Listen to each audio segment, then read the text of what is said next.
Hello, everybody. My name is Achim Dobermann, and I represent a group of people who have made a massive effort to create a new digital soil map of African soils at 30-meter resolution, which we think is a breakthrough for low-cost agronomic advisory and many other important applications to advance development in Africa. The interest in soil health and soils has been huge for many decades, particularly also with regard to Africa. There have been concerns about the soil health crisis that could threaten Africa's food supply.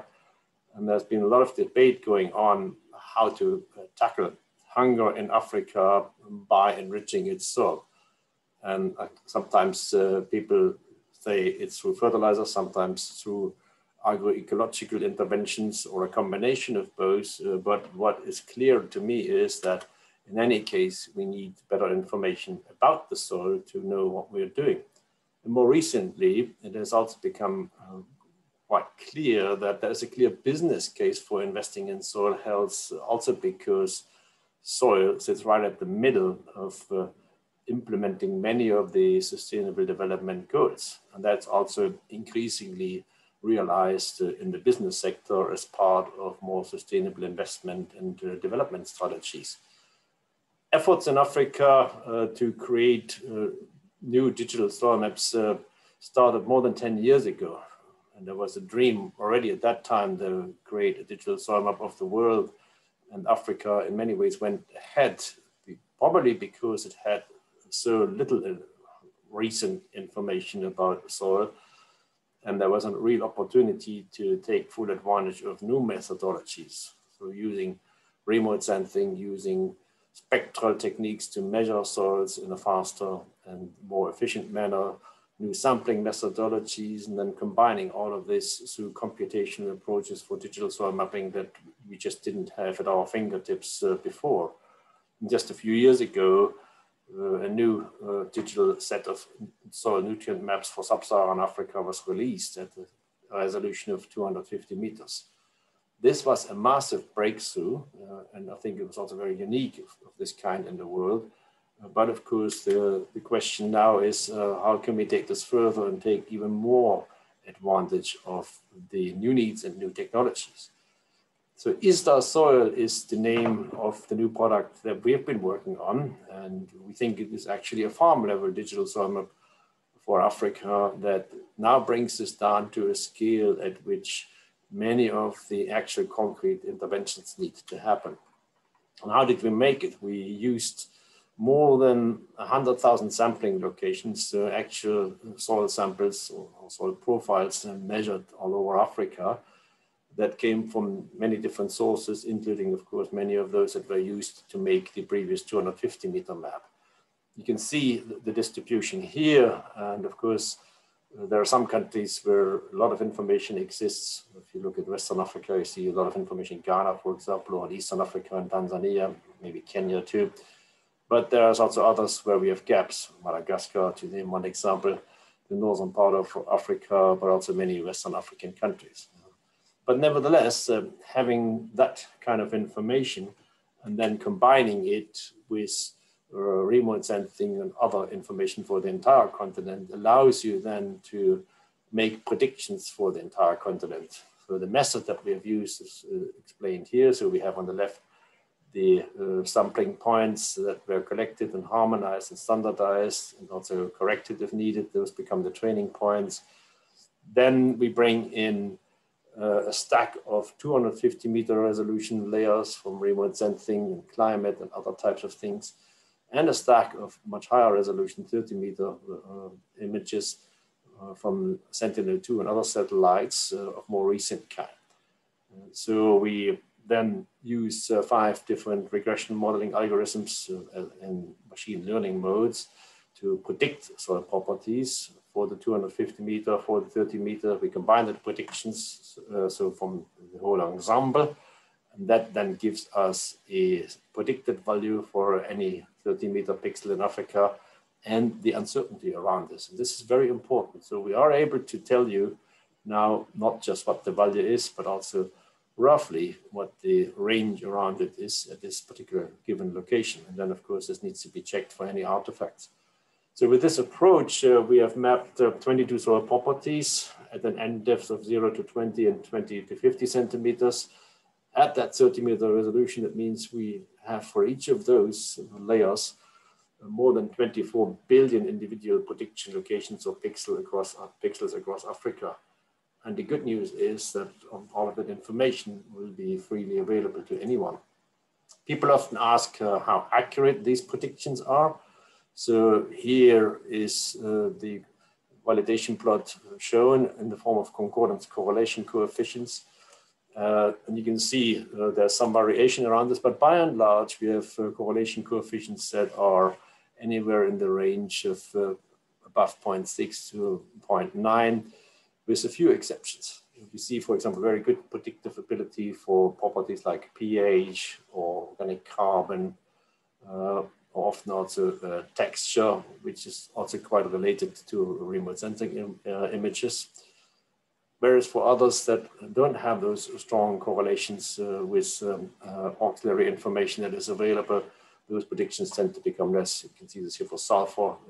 Extractable sulfur is very poor, but also for phosphorus, it's not as high as we would like it to be. And this can also reflect that often people use different extraction methods to measure available phosphorus, and therefore it's not easy to correlate those different values.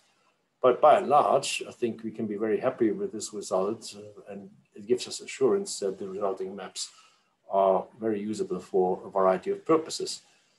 The big advantage is, of course, the higher spatial resolution, which is illustrated here in one example. So you see on the left, the 250-meter resolution map that we used to have before, the new one at 30-meter resolution, and on the right, the higher resolution remote sensing image, which shows you the actual landscape features, so like little creeks here, where you can see water or trees growing, which are reproduced quite well on the 30-meter map, but they disappear completely on the coarser resolution one.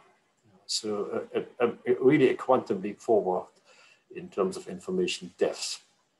So this will be made primarily available through a dedicated web interface. This is the prototype, which we hope to release in about 2 weeks. And I just want to illustrate you some of the functionality that exists. So we, for example, can look at, in this case, organic carbon, we switch to total carbon. We can zoom into a location here in Ghana. We can change the depths for that location.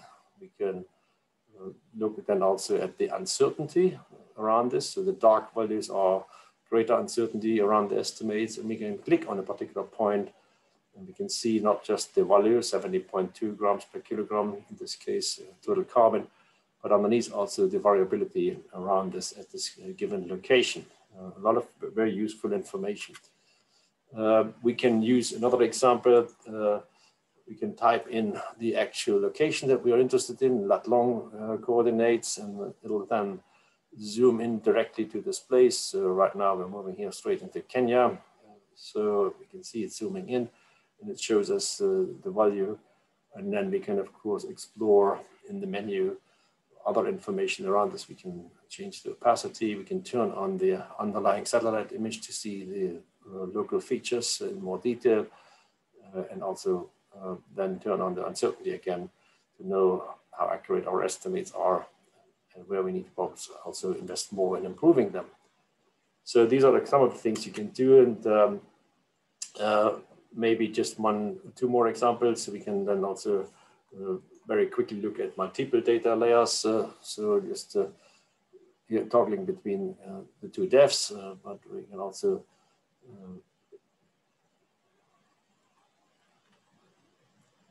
look at the sand content, for example, here, or move further down to other nutrients that interest us, phosphorus, so very easy to do, or to more of the agronomic information. We can look at cropland coverage for the continent in 2015, fertility capability classifications and its constraints. I'll come back to that in a second.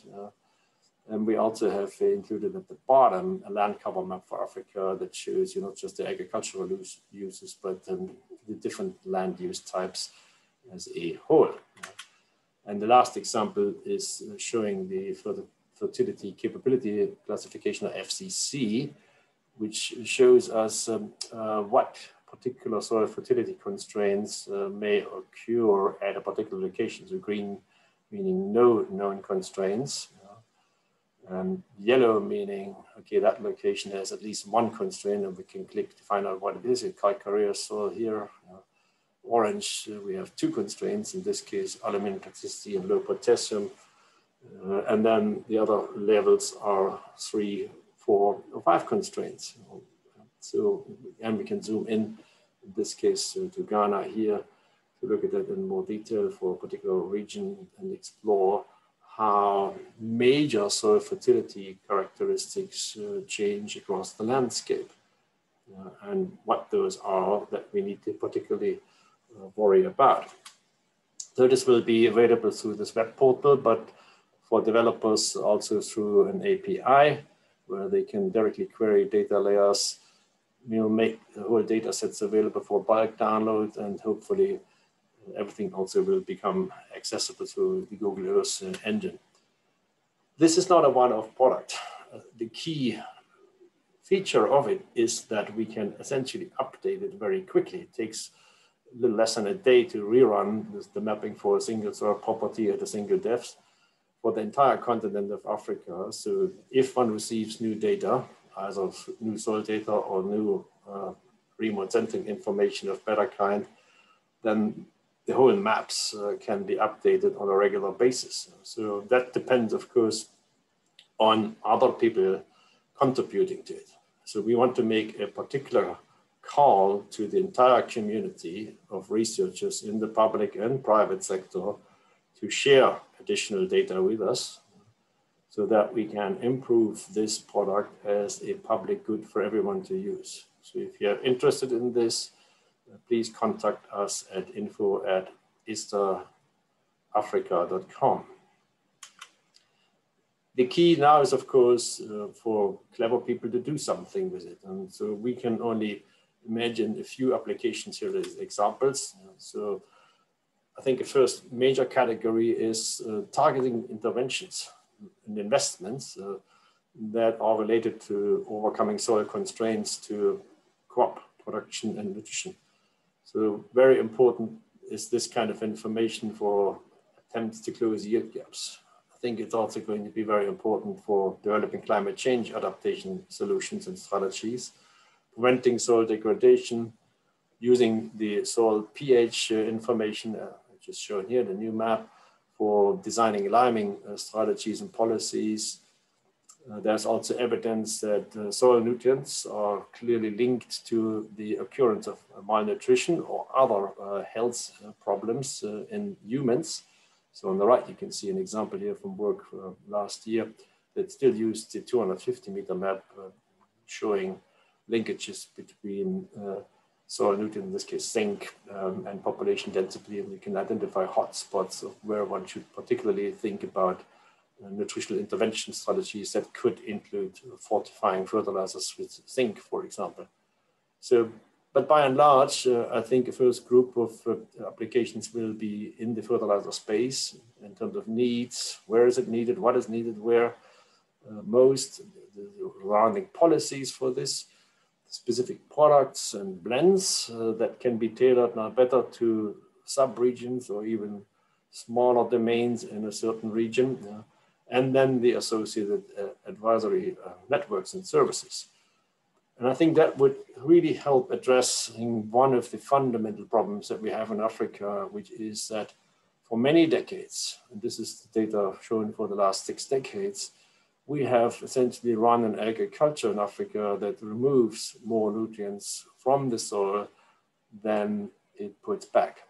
So fertilizer use is by far less than the actual crop removal. And even though we may have some inputs from organic manure here or there, this is by and large not enough. And we have been mining and exploiting African soils. And this is also a major yield limiting factor that needs to be overcome. So the nutrient gap in Africa is, and addressing this requires that kind of digital soil information at the resolution that we're talking about. We've made some progress in recent years. Fertilizer use in Africa is going up. It's probably this year going to reach for the first time 20 kilos of NP and K per hectare on average, excluding sub-Saharan Africa. But the problem is that in many countries, we're not anywhere near this. And there's only 4 countries in the entire continent, including South Africa, in which there's more than 50 kilograms of nutrients being applied. It's a huge potential, and we do hope that products like this will be used widely in public sector, in private sector, for developing their strategies and concrete solutions.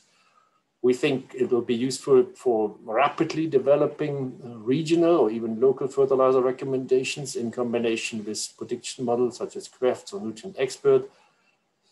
The recommendations which can then be tested very quickly in the field and also fine-tuned further to account for the specific conditions of farming and soils. So the map as such may not be accurate enough.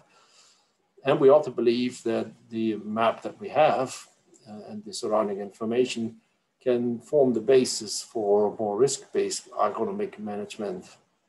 So really developing decision analytics solutions that bring in not just the fertilizer recommendation, but also an assessment of the risks associated with this based on other constraints or economic abilities to invest. So lots of possibilities that all require to have very good soil information, and we hope that it can go into this direction.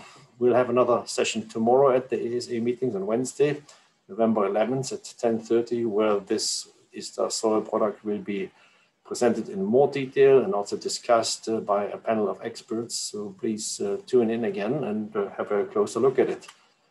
With that, I'd like to thank all of the people who have been involved in this fantastic work, from sampling the samples that we have used in our work to making the maps happen. And it's been a fantastic experience for everyone. So I wish you good success in using it.